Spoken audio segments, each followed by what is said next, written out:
up, random rockers? Finally, the band that, well, gets it. The Beards, and can probably grow better ones than me most of the time. And yeah, I'm gonna stick with this shirt for just one more review, and then we'll get to a different shirt in the next one, which will hopefully be Ghost in the Shell. I'm disappointed with that, but onto this album review. This is the 7th studio album, despite what the band tells you, which they say it's 8th, but that's because they're including the called the Mastodon compilation album, which really isn't, I wouldn't even call that, which unlike 13 Songs, I wouldn't really even consider that a legit official studio effort, full-length studio effort. So just kind of knock that off. This is their 7th. And, well, guys, it's pretty well been almost a week since this album's come out already. And I'm here to tell you, fuck the recent Anthony Fantano of the Needle Drop. It's a recent review.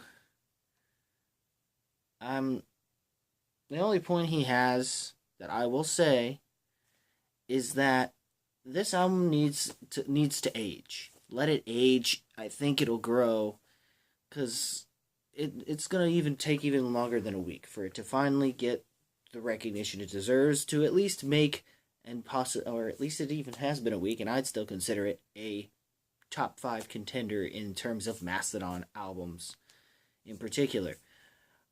If it had more time, it might beat out Remission as an album as a whole.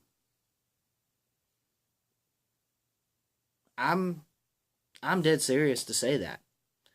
I'm not going to say it's better than Crack the Sky. In fact, I might even consider Crack the Sky in my top spot, though I'd say I would put Blood Mountain in the top because of the fact that it perfectly balanced what we would get out of Crack the Sky that I've liked the most, and what a lot of people loved about the more sludgier style of Leviathan. And yes, Remission, but I think Remission was far more raw. I feel like they polished and finally cut everything together properly quite well with that record. And that's my summation of the band's past works, since I had to go through their discography, find it was streaming-wise, and eventually, in time, I'll probably collect their entire discography, and maybe when I do, I might do a top 7, possibly 8 of albums that they have done over the years. And this album is the first since Crack the Sky. Also ironic, Brian, a lot of things happen on this album. Is the band returns back to some of their more progressive roots. Since Crack the Sky, they get Brandon O'Brien back as producer, who's honestly worked with Stone Temple. Ironic how Fantano had said something about that Stone Temple Pilots comparison, given the fact that Brandon O'Brien's produced this album, and he's produced a lot of albums for them, as well as Pearl Jam. Though I don't hear any Pearl Jam off of this, in this band's case, thank goodness.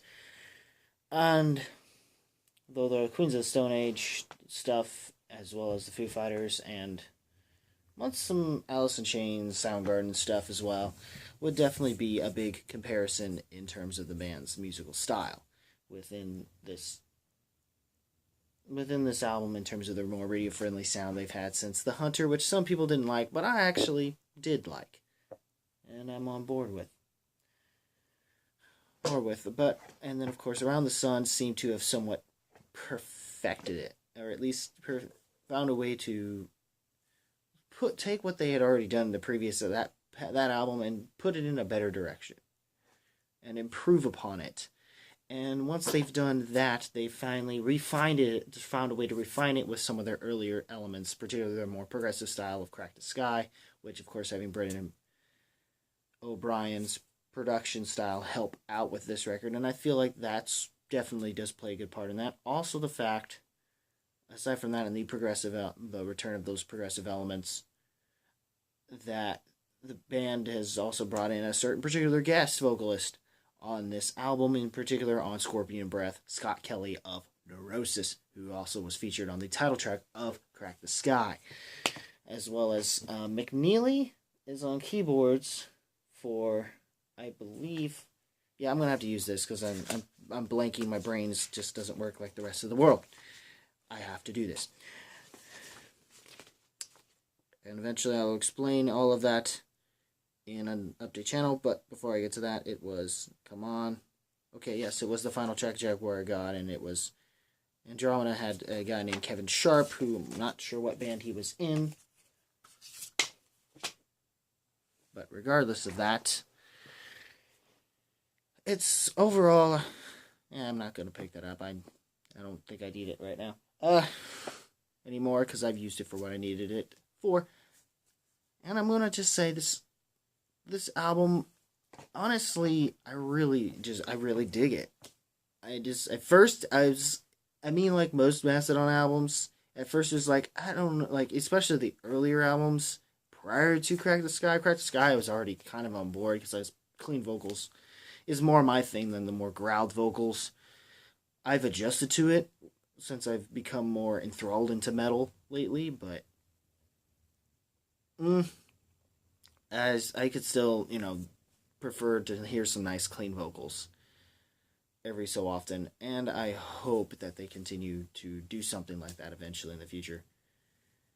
With future efforts, and it's a shame, like, it's been polarizing, and some people are saying that as an album, this band it's not being as creative, because there's some tracks, even like Salt, and the band is not so much, even though the lyrical content is interesting, they're one of those bands that are more reliant on their sound and their vocal delivery and their production and instrumentation, and that level of how they are with their talent in particular, which they are pretty talented dudes. I mean, and 7 albums in, they've kept trying to, they already, I will admit, they've raised the bar really high in their earlier discography in the 2000s, and has not been able to really reach that, but this album does come really damn close to doing it. It's just a shame that, they're kind of reaching back to that, but they're doing a little bit back to that. In fact, everything of the more accessible sounding stuff, which kind of has been since Crack the Sky, shows up mostly on here, but all the good elements of it. So basically what they already truly refined within Around the Sun, but then adding some of those more progressive elements, and maybe throwing in maybe some ideas they may not have thought of in their previous albums, that with this album works out really well, and hopefully their mission is to try to give us everything that we loved about their earlier years, their masterclass year, while also kind of trying to balance out this more hard rock radio friendly sound that they have been doing these past couple of albums, on top of the more progressive metal style that was somewhat accessible and kind of honestly hinted at what would eventually become of that more radio friendly hard rock style. This finds that perfect balance of, maybe this was the album I think a lot of people felt like, if this album came out instead of The Hunter, I think people would be bitching a hell of a lot less about this album. And of course, it also goes back to being a concept album as well. And so everything about this was going well, right on it. And it's just a shame that it's now that I think more people are going to the Paul Bearer Heartless album than they would be for this album. But no. I still think this album's awesome. Even with everyone who bitched about Show Yourself, it's like, yeah, if it was cool, but, and someone on the Banger TV said this in the Mastodon little episode they had for Lockhorns, and yeah, I'm gonna say with that, yeah, I do think that y'all be sucking that Show Yourselves a dig if it was done by Queens of the Stone Age, honestly. And that's just, which is just dumb to have that be the case. I still like the song. I could say maybe that could be a weaker song, but I like the groove. It's good. I think it's better than, I like it better than Motherload. But if you want a better track that really gets you, speaking of songs that have been compared to Motherload on this album particularly, but I like a lot more, and I think is the best clean delivery that they do a triple vocal delivery that I really do like similar in the sense of Queens of the Stone Age, but they actually do it a lot more in one song as opposed to one vocal, different songs, and maybe some background here and there. And it's also how they mix the. I feel like they're doing really well with this in terms of that, and they have in clean vocals. It seems for the most part they've improved, at least in regards to Brian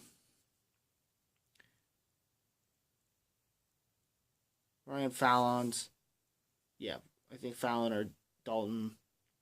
If I'm saying his last name right, I'm sorry if I butcher your name, dude. You are good. You're pretty good on the skins, dude. And your voice is just it's a good clean. It's a good clean sound. It definitely and it works really well on that. And maybe some moments in the mix I could tell, especially on the guitars for that track. Maybe what holds that keeps that song from being a great song, a really great song, but what really helps sell it is Brian's vocals for sure.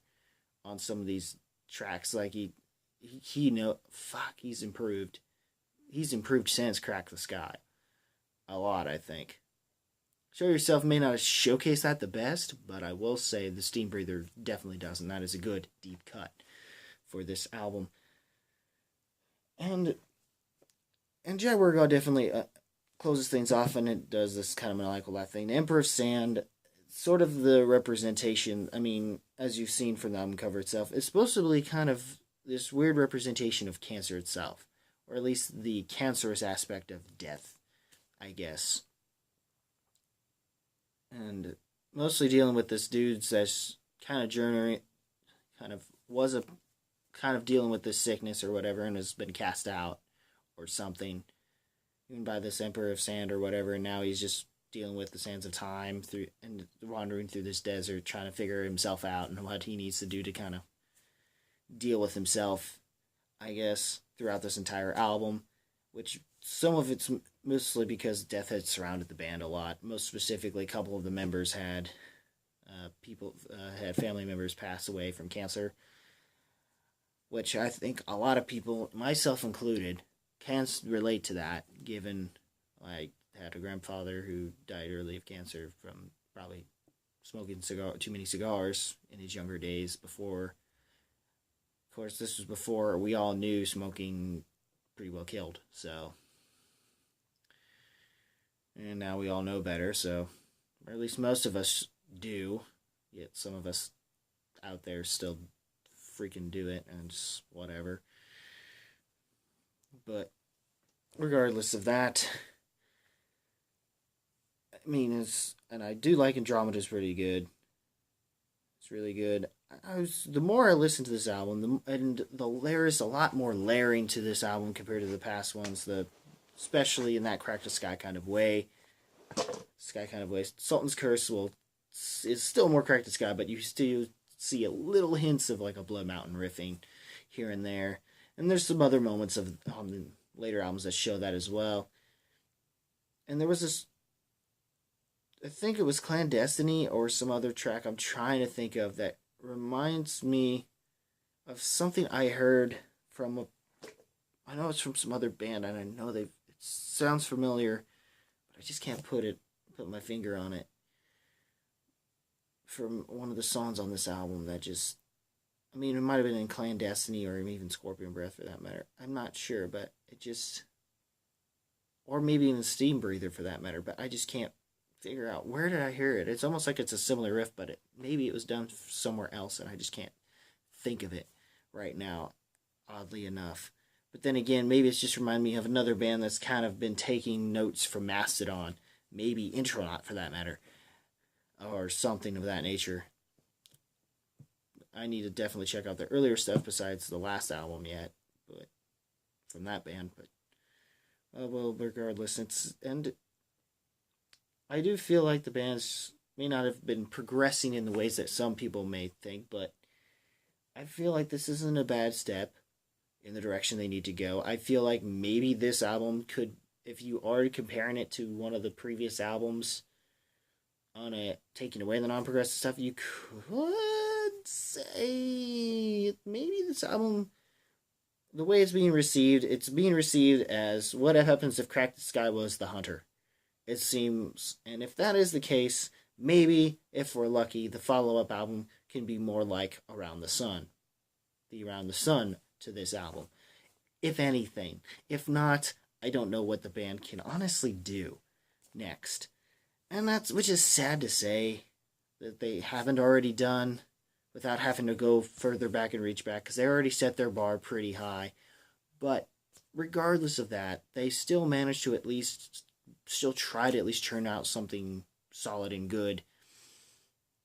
If not great, but I do feel like this album, if you give it time, it can go from this just being solid good to solid great to just fucking masterclass. If you just give it time, at least enough to say that it could reach, like I said earlier in this video, could be one of your top 5 favorite Mastodon albums, possibly top 4, knocking off more than likely Remission, which some old school fans will take offense to that, but whatever. And if you even, and those that actually just consider Remission and that's it, you guys are dumb. And aren't really truly Mastodon fans to begin with. If you were saying anything like past Crack the Sky, meh, then okay, fine. Because Crack the Sky was a damn good record. That was when I went through the discography. That's when I went on board. And eventually that would have changed with Blood Mountain. Or at least eventually, Leviathan, I knew we were getting somewhere, and that was a perfect refining of the sludgy sound they had with Remission, or at least a good polish, perfectly more digestible sludge sound. And that perfect balance between that and what the progressive elements they would eventually do in Crack the Sky, Blood Mountain was pretty well their best. I mean, Colony Birchman, fucking Josh Amai. I love it. One of my favorite vocalists, dude. In a day. I can't do it right, because I don't remember the lyrics on that one. Didn't have any when I needed it for the stream. So, anyway, other than that, guys, I do really enjoy this album. It was a bit heady on the first listen, but given how much time I've had to try to digest and listen to this album, I've come to enjoy it a lot more. Especially once I finally sat down, listened to it, and had lyrics to it. I enjoyed it. I enjoyed it a lot. And I forgot to shut the door, so you're probably hearing a fan. If not, then thank goodness. But if you're wondering what that weird noise might have been, that's like, that's my furnace. So, just throwing that out there if you did hear a noise. If not, then just ignore that. Alright, guys. Overall, I mean, it's a thumbs up, but it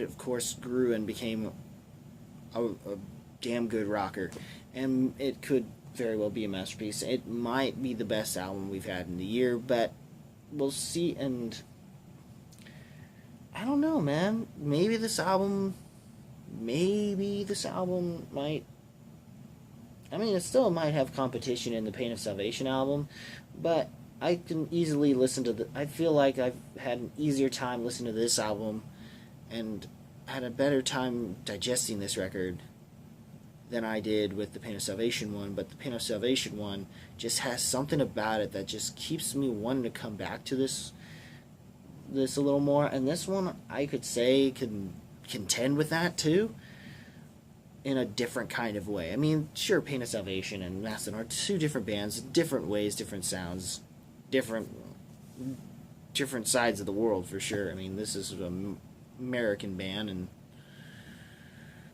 of course you're dealing with a European or Swedish, I believe, band with Pain of Salvation. But again, excuse me, until like Tool comes up with the record, but as far as I know, we're going to get a Perfect Circle one, which I'm excited for that. I'm even more excited to have to. Next album, if I review one, will probably be the Incubus. It'll be Incubus 8, and then following that is title is hard to say, really, of that album, but it is the new At the Drive-In. And those of you who've been following me since Facebook already know I have reviewed their classic album, which, and the name is escaping me right now, but you know what it is, and check that out as well.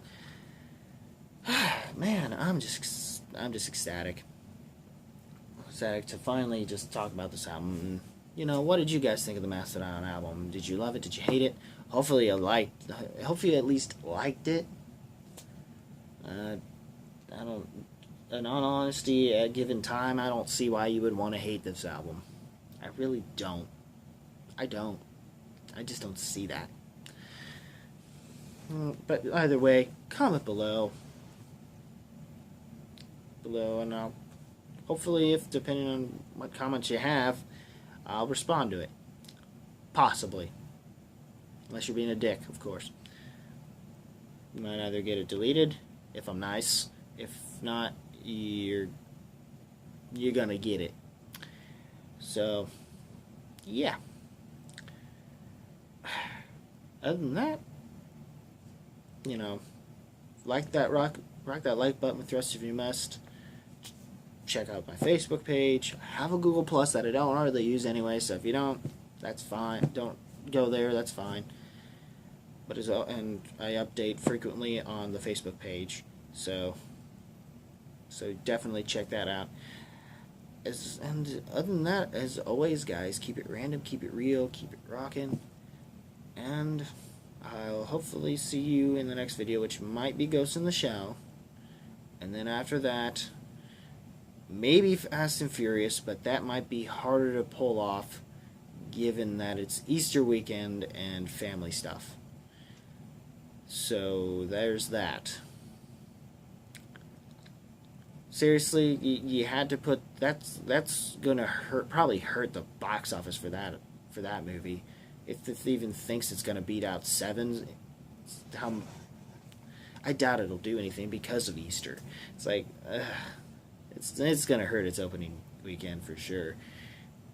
If anything at all, that all depends on how people celebrate Easter. But good luck with that when that comes out. But other than that, I'll probably just watch Ghost in the Shell because there's nothing else coming out this week that's any good, really. And I finally hear at least a couple people actually liked the Ghost in the Shell. And especially the epic voice guy, John Bailey. He gets it. Yeah.